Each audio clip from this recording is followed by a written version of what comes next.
standing outside of one of Miami-Dade's newest transit-oriented developments called Grove Central in Coconut Grove. This has apartment units on top, retail at the bottom, a train station at the bottom that has already been there, but they built the development around it, and a bus terminal.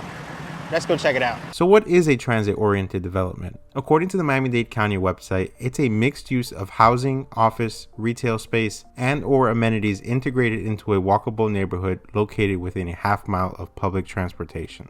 Grove Central, which is in Miami's Coconut Grove neighborhood, consists of a 23-story residential tower, retail on the first 2 floors, and a direct connection to the Metrorail and Metrobus. When I say direct connection, I mean just an elevator ride down. Let me just show you how close the Metrorail train station is for folks that are moving in this area.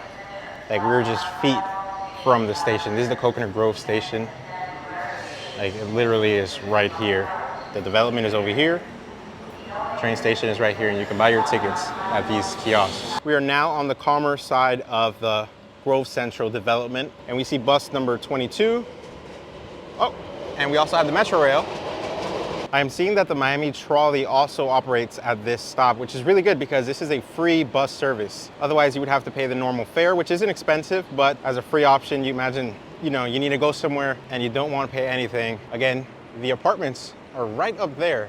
So you just come down, all the way down the elevator, and then get on a bus and be on your way. There's a wide range of stores coming to this development, including a few that are already open. We are now walking beside the future Target store, and as you can see, there's not much inside, but it is starting to take shape. They do have shopping carts already inside, as well as the metal detectors. There's a Starbucks in there as well. Here's a list of the stores that are going to be coming here.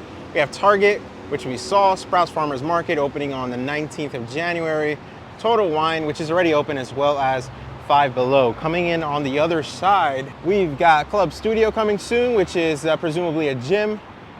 Mattress Firm coming soon, and a Chipotle is also coming soon. We have just come up the parking garage where, as you can see, there is an option for residential parking, people who are just here for the bus or the train, and also retail parking across many floors. So to be the closest to Target, you would just hang a right. It is closed at the moment. They're still setting everything up inside, but Total Wine is open. And that is all the way to the left, way down there. And as you guys can see, if you come here just to shop, the first 2 hours of parking are free. Otherwise, you would have to pay through the pay by phone application. So if you do come here long term to drop your car off, get on a train, work a whole shift in downtown or in Dadeland, then the first 2 hours are free, and then the rest you just have to pay for. I'm sure it's not going to be that expensive. So as I'm coming down the ramp from the parking garage onto the regular street, I'm noticing that these are some of what I assume are the bedroom windows, or maybe living room as well. So if you're a little bit towards the bottom level, you'll have the parking garage blocking your view, which isn't so bad. They've kind of decorated it with foliage.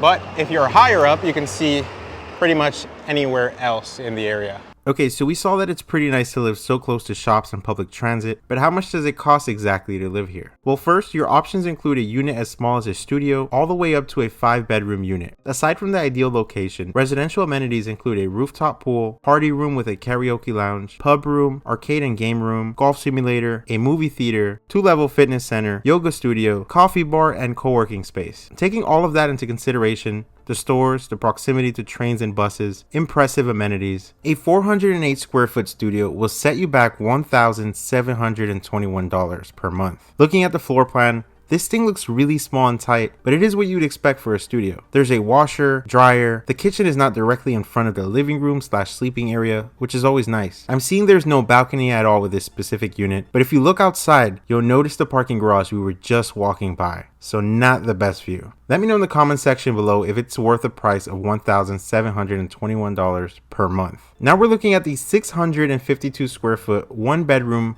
which starts at $2,705 per month. There's obviously more space with this one. The kitchen has an island, but what stands out to me most is the fact that it has a balcony with an actual view. From here, we can see a wide view of the west, north, and east. The bedroom also doesn't look too bad, with floor-to-ceiling windows that let in plenty of natural light. Now let's go to the most expensive unit, the 2,108 square foot, 5-bedroom, 4-bathroom unit that is going for $7,497 per month. This is the floor plan for that unit. However, the virtual tour for that unit wasn't available, so I'll be quickly showing the 4-bedroom, 4-bathroom. We see a larger island by the kitchen. This particular unit that I'm showing you does not have a balcony, but the $7,497 5-bedroom, 4-bathroom unit does, so rest assured that you're getting what you paid for. We can see in this demo that the 2 bedrooms are on one side of the apartment and the other 2 bedrooms on the other side of the apartment.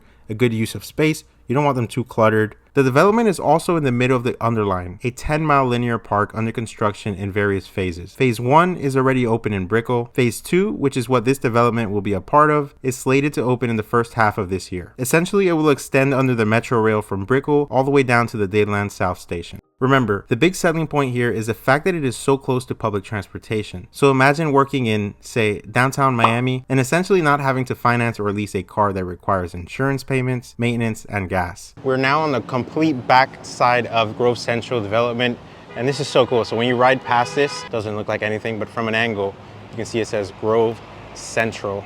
Part of the E and L are covered.